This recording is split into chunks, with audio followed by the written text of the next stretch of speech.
Hey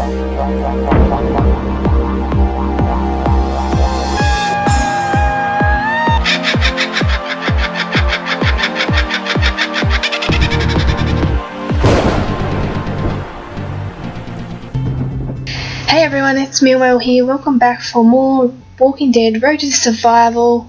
Now to start off today, we've got after part 3.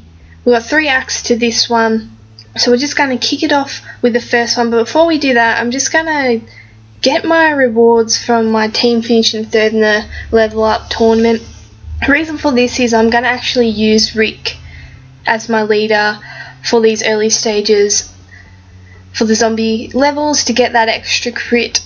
I do like him as leader. Usually I use Andrew or someone like that, but I thought I'd give the new Rick a go and test him out and see how he goes.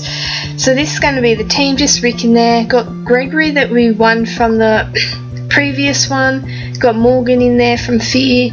Got Joe Bob again and Sophia in there. So we'll see how these guys go. They got a big chunk of crit coming from the leader and also Sophia's rush. So and also Rick has a crit rush as well. So they should go fairly well, especially in these earlier stages than Act 1. They should get through this fairly comfortably. Now, like I always say with these stages, make sure you bring in the crit leader, the crit weapons, the zombie battle items, because at the end of the day, all you want for zombies is headshots. That's all you're aiming for, so that's why you need your crit up really high, just so you're making as many headshots as you can. Now, as you can see here, it's onto the second stage already. Only got 3 waves with about 10 or 11 zombies, so you can get through this fairly quickly if you're making those headshots. Now, with choosing your team members as allies, make sure you're choosing people that have people with crit leaders. In these early stages, it's not really important if you have a good leader, and also if you have someone like Sophia or Eugene or even and Rick also that gives out crit rushes, then you're not really going to have to worry about having an ally that has also has a crit leader skill. As you can see, the first 2 stages I've used people without the crit, so it's not really important in these early stages. I'll use Shane here. It's not that important in these early stages to get that up unless you are struggling.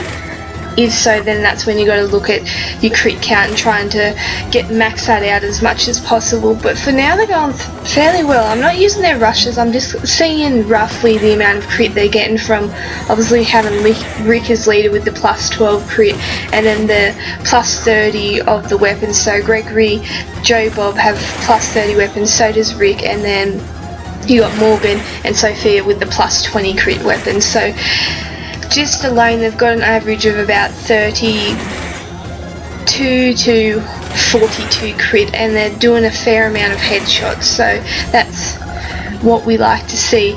And obviously in the later stages, we're going to up that crit even more by using things like Sophia's rush and also Rick's. Just be mindful with that when using 2 rushes, that the last rush will actually cancel out the previous rush.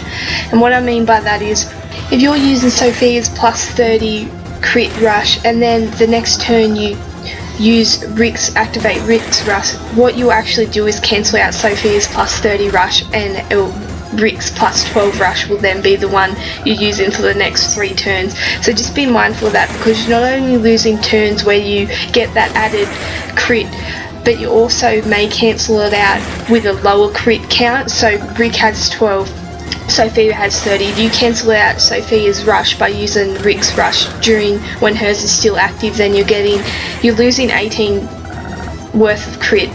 So just be mindful of that, guys. And we'll just finish off here. Thanks for watching.